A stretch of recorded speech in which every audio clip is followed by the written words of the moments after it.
بسم اللہ الرحمن الرحیم الحمدللہ۔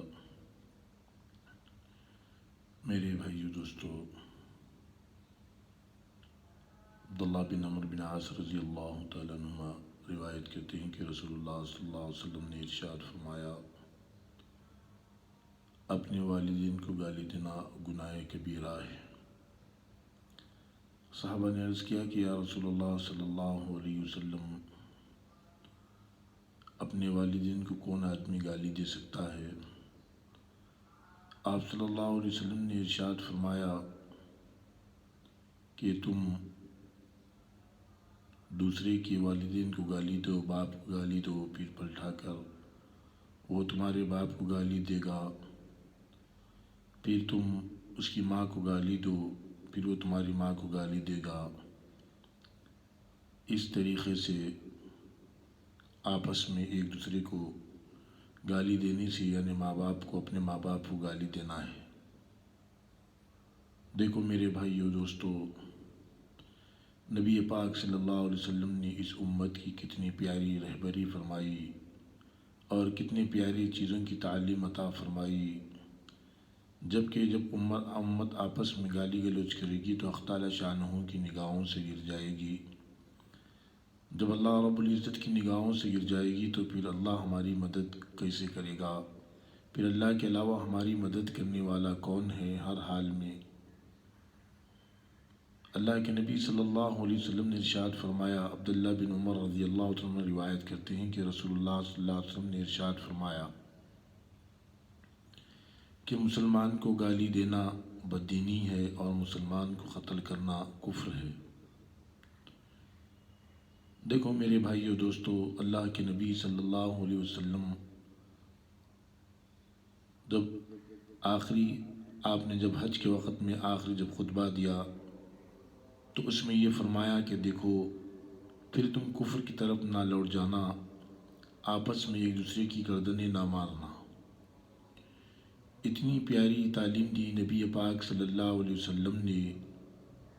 آپ صلی اللہ علیہ وسلم پر ہمارا سب کچھ قربان جائے، ماں باپ قربان جائے،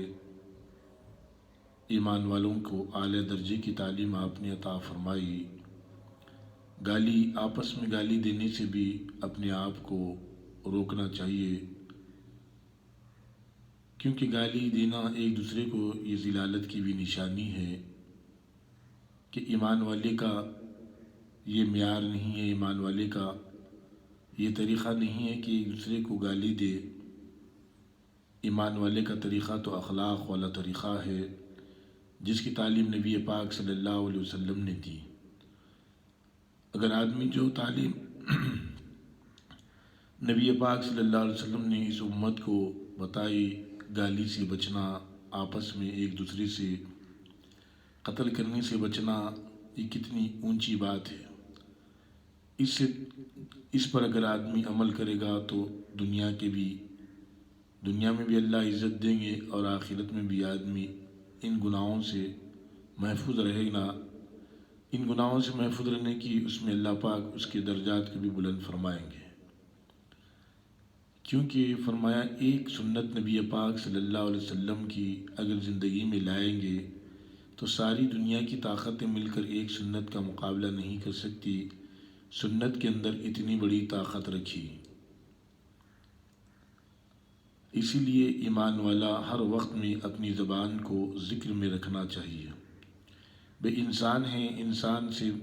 ہمیشہ ذکر نہیں ہوتا، کیونکہ بات کرنے کا عادی ہوتا ہے زبان سے، تو زبان میں وہ بات نہ لائے جس کو نبی پاک صلی اللہ علیہ وسلم نے منع فرمایا کہ ایک دوسرے کے ماں باپ کو گالی دینا، اس سے منع فرمایا۔ آپ صلی اللہ علیہ وسلم نے آپس میں گالی دینے سے، اس سے بھی آپ نے منع فرمایا، کیونکہ گالی گلوچ اچھی چیز نہیں ہے۔ آج دیکھو ہم معصوم بچوں کی زبانوں پر بات کو گالی آتی ہے۔ کوئی اگر آدمی ہمارے پاس میں کام کرتا تو ہم اس کو بھی گالی دیتے ہیں۔ گالی دینے سے کچھ حاصل ہونے والا نہیں ہے، بلکہ گالی دینے سے گناہ میں پڑنے والا آدمی ہے، کیونکہ گالی دینے سے اس کی ذلالت اور اس کے اخلاق بھی معلوم ہوتے ہیں۔ اسی لیے آدمی اپنے آپ کو ان گناہوں سے حفاظت میں رکھے، کیونکہ اللہ کے نبی صلی اللہ علیہ وسلم نے کوئی آدمی کسی کے پاس میں کام کرتا، آپ صلی اللہ علیہ وسلم نے غلاموں کے بارے میں تاکید فرمائی۔ لیکن آج تو غلاموں کا دور نہیں ہے، لیکن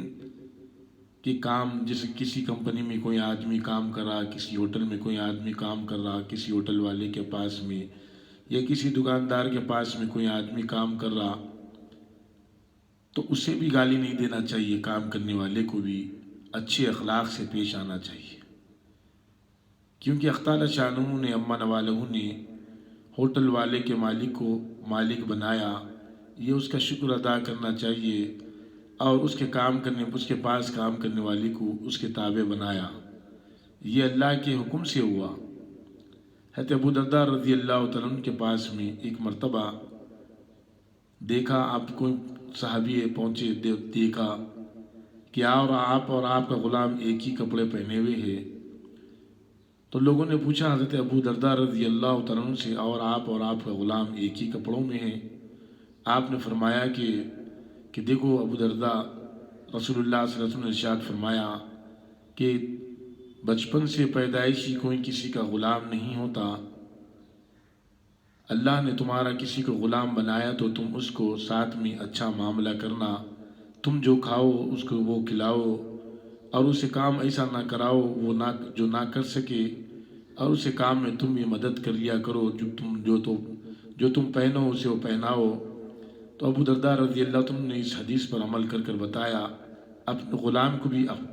اپنے جیسے کپڑے پہنائے۔ یہ تھی صحابہ کرام رضی اللہ تعالیٰ عنہ کی زندگی،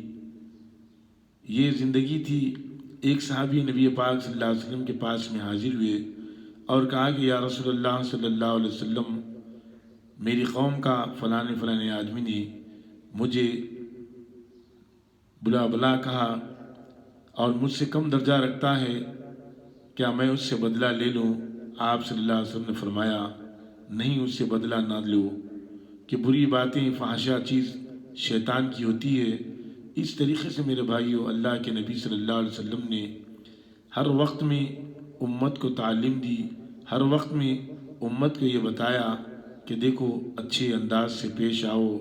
آپس میں جب بات کرو تو اخلاقی طریقے سے بات کرو، جب نوکر سے بھی بات کرو تو اخلاق طریقے سے بات کرو، اس سے گالی گلوچ نہ دو، اسے حقارت کی نظر سے نہ دیکھو، کیونکہ معلوم نہیں اللہ کا نظام عجیب اور غریب ہے کہ ایک غریب کو بادشاہ بنا دے۔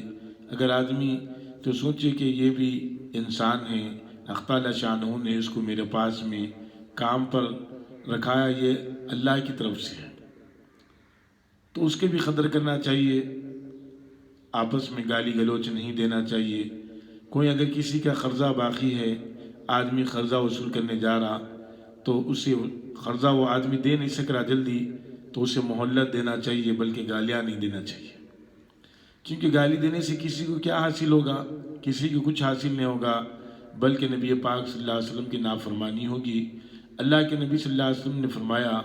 جس نے میری اطاعت کی اس نے اللہ کی اطاعت کی، اور جس نے اللہ کی اطاعت کی تو اللہ اس سے راضی ہوگا، رسول اس سے راضی ہوں گے، اور جس سے اللہ اور اللہ کے رسول راضی ہوں گے، اللہ رب العزت سے جنت الفردوس جنت عطا فرمائیں گے۔ اسی لیے جب تم جاؤ کسی کے پاس میں، ہم اگر جاتے کسی کو ہمارا قرضہ باقی ہے تو اسے مہلت دو۔ قرضے میں مہلت دینے میں بڑا اجر اللہ پاک نے رکھا ہے، کہ گالی دینے میں اجر نہیں رکھے، گالی دینے میں پکڑ رکھے ہے نا، کہ ہر وقت میں ہر ایک کے ساتھ میں آدمی اچھے انداز سے پیش آنا چاہیے،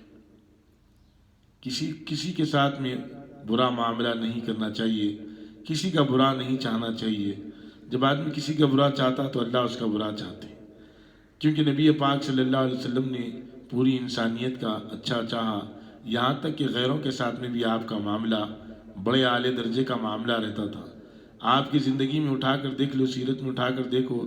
آپ نے کسی کے ساتھ میں کبھی تکلیف دینے والی بات نہیں کی،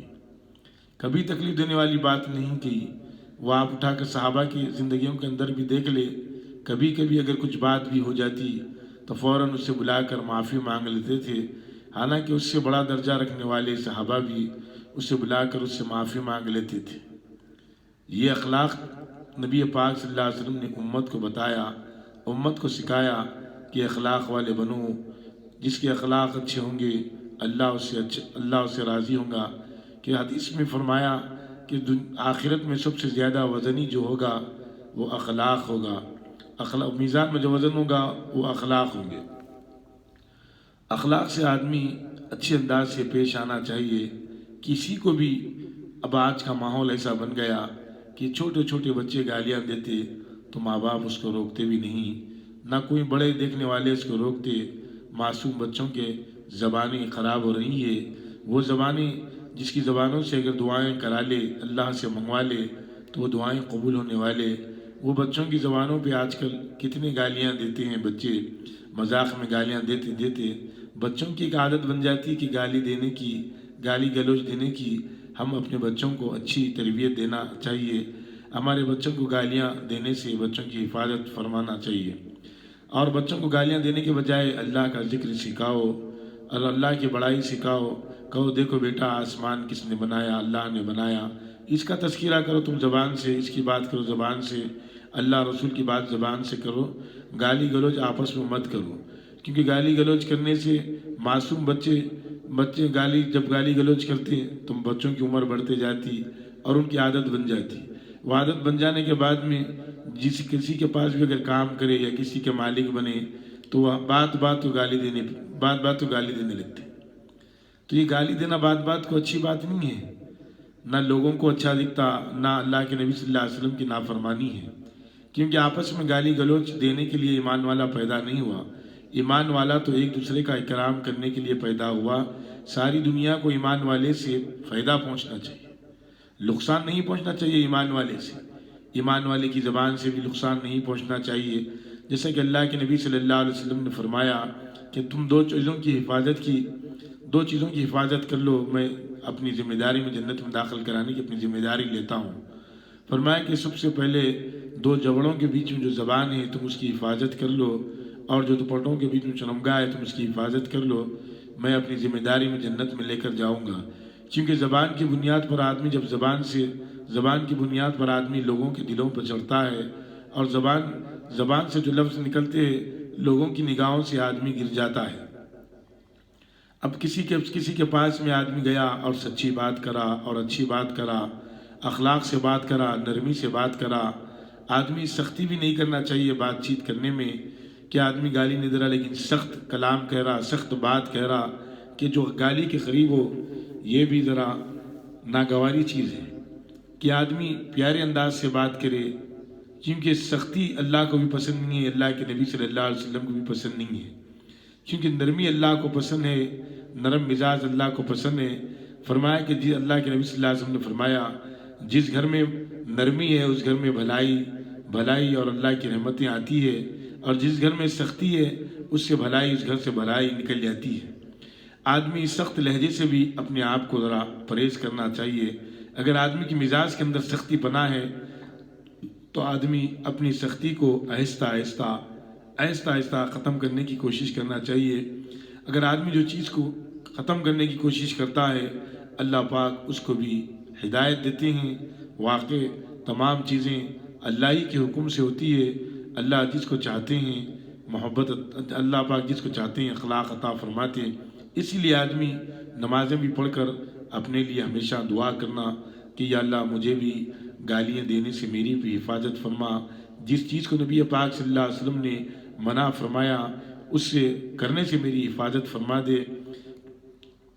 اللہ کے نبی صلی اللہ علیہ وسلم منع کرنے کے بعد میں اگر آدمی اس کام کو کرے گا تو آدمی سیدھا جہنم کے راستے پہ جانے والا بنے گا۔ اللہ کے نبی صلی اللہ علیہ وسلم نے فرمایا کہ میں تمہیں جہنم سے بچانے کے لیے آیا ہوں، کیونکہ اللہ کے نبی صلی اللہ علیہ وسلم رحمت للعالمین بن کر آئے تھے، ساری دنیا کے لیے رحمت بن کر آئے تھے، غیروں کے لیے بھی رحمت بن کر آئے، اپنوں کے لیے بھی رحمت بن کر آئے،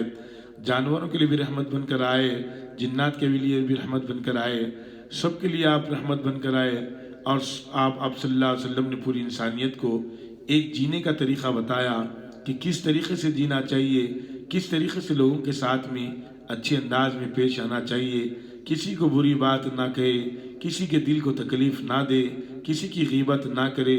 ہر ایک کے ساتھ میں اچھے انداز سے پیش آئے۔ اس طریقے سے اللہ کے نبی صلی اللہ علیہ وسلم کے طریقوں پر ہم عمل کریں گے تو اللہ رب العزت ہماری زندگیوں میں برکت عطا فرمائے گا۔ اللہ ہمارے زندگیوں کے اندر برکتیں عطا فرما دے، ہمارے والدین کی مغفرت فرما دے، ہماری مغفرت فرما دے، ہمیں والدین کی خدمت کرنے کی توفیق عطا فرما دے، پڑوسیوں کے بھی حق ادا کرنے کی توفیق عطا فرما دے، 5 وقت کی نماز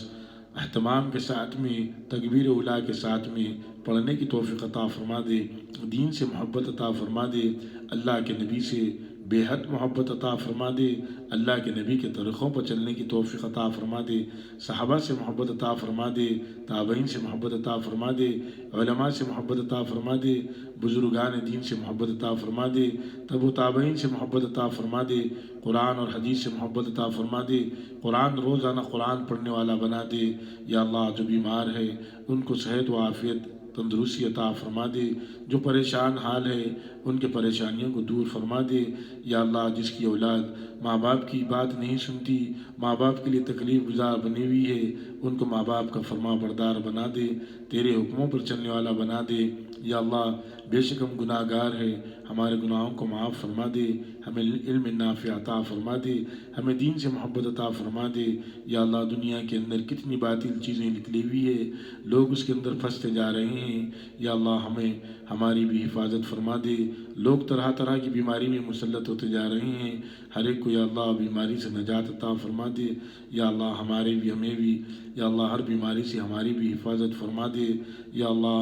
اللہ ہمارا خاتمہ ایمان پر فرما، جو قبروں میں چلے گئے ان کی قبروں کو نور سے بھر دے، ان کے درجات کو بلند فرما دے، انہیں جنت الفردوس میں اعلیٰ مقام عطا فرما دے۔ یا اللہ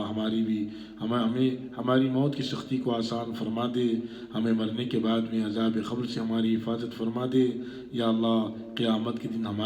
ہمارے اعمال نامہ سیدھے ہاتھ میں دے دیجئے اور بغیر حساب کتاب کے ہمیں جنت میں داخل فرما دیجئے۔ اگر آپ ہمیں حساب لینے پر آ گئے تو ہم حساب دینے والے نہیں ہوں گے۔ یا اللہ ہماری دعاؤں کو محض اپنے لطف کرم سے قبول فرما لے، جو مانگا گیا وہ بھی عطا فرما دے، جو مانگنے سے رہ گیا وہ بھی عطا فرما دے۔ اللہم صلی علی سیدنا محمد وعلی آل محمد وبارک وسلم لفضل سبحان ربک رب العزت عما یصفون وسلام علی المرسلین آمین الحمدللہ۔